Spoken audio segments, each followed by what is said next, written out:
जब भी कोई व्यक्ति गौतम बुद्ध के संग में शामिल होता था तो बुद्ध उसे सबसे पहले शांत रहने के लिए कहते थे। ध्यान की अवस्था में जाने से पहले उस भिक्षु को शांत रहना सिखाया जाता था। आज के दौर में हर तरफ शोर है, जिसकी वजह से दिमाग में तनाव पैदा होना लाजमी है। ऐसे में अगर आप हर रोज कुछ देर मौन रहने का अभ्यास करते हैं तो इससे आपके तनाव पैदा करने वाले हार्मोन के स्तर में कमी आती है। इससे आपका दिमाग शांत होता है, गुस्सा नियंत्रित रहता है और तनाव बढ़ाने वाले हार्मोन का स्तर घटता है। आज के इस वीडियो में हम जानेंगे कि किन मौकों पर हमें शांत रहना चाहिए और किन पर बोलना चाहिए। साथ ही ये भी समझेंगे कि शांत रहने से हमारे अंदर क्या बदलाव आ सकते हैं। गुरु और उनके शिष्य। एक बार की बात है, संध्या काल का समय था। गुरु अपने सभी शिष्यों को बुलाते हैं और कहते हैं, कल सुबह सब लोग नदी में स्नान करने के बाद तुरंत हमारी कुटिया के सामने उपस्थित हो जाना। सभी शिष्य ये सुनकर हैरान हो गए। कुछ ने सोचा, हमसे कोई गलती हुई है क्या? तो कुछ ने कहा, हो सकता है कि गुरुजी कोई महत्वपूर्ण बात बताने वाले हों। सभी लोग रात को सही समय पर सो गए। सुबह उठकर नदी में स्नान किया और गुरुजी के सामने उपस्थित हो गए। गुरु ने कहा, आज मैं तुम सबको चुप रहने के फायदे के बारे में बताऊंगा। मैं तुम्हें 10 मौके बताऊंगा जहां चुप रहने से लाभ होता है और बोलने से नुकसान। अगर तुम इन मौकों पर मौन रहना सीख जाओ तो तुम्हारी जिंदगी में चमत्कारिक बदलाव आ सकते हैं। गुरुजी की 10 बातें। 1. बिना तथ्य के न बोले। गुरुजी ने कहा, अगर आपके पास कोई तथ्य नहीं है तो चुप रहना ही बेहतर है। बेवजह बोलने से मजाक बन सकता है और लोगों का आप पर से भरोसा उठ सकता है।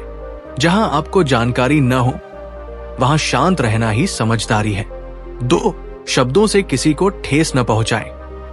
अगर आपके शब्द किसी को मानसिक ठेस पहुंचा रहे हैं तो मौन हो जाना सही है। किसी को नीचा दिखाकर आप महान नहीं बन सकते।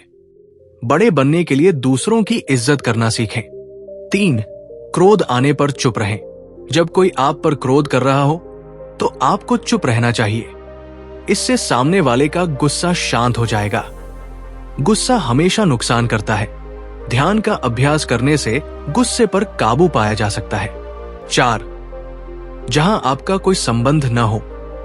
अगर किसी मुद्दे से आपका कोई लेना देना नहीं है तो चुप रहना ही बेहतर है। दूसरों के विवाद में बिना बुलाए मत कूदें। इससे आपकी प्रतिष्ठा खराब हो सकती है। 5.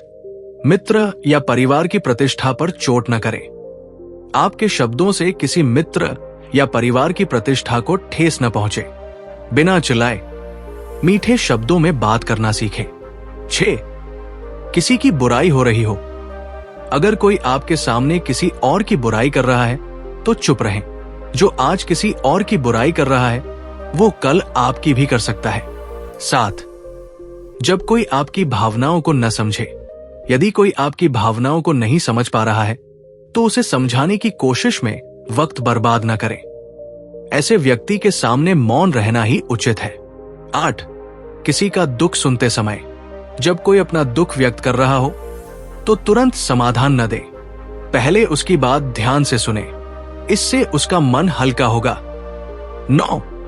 दुष्ट प्रकृति के लोगों के सामने। जहां दुष्ट लोग गाली गलौज कर रहे हों वहां अपनी प्रतिक्रिया न दे। चुपचाप वहां से निकल जाएं। 10. अपनी सफलता का राज सबको न बताएं।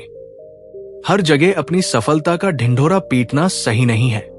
नकारात्मक लोग आपकी सफलता से जल सकते हैं और आपको नुकसान पहुंचा सकते हैं। गुरु का उपदेश। गुरु ने कहा, यदि तुम इन 10 बातों को अपनी जिंदगी में अपना लोगे तो तुम्हारे जीवन में सकारात्मक बदलाव आएंगे।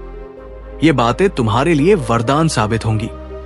दोस्तों, अगर ये बातें आपको उपयोगी लगे तो इस चैनल को सब्सक्राइब करना न भूलें।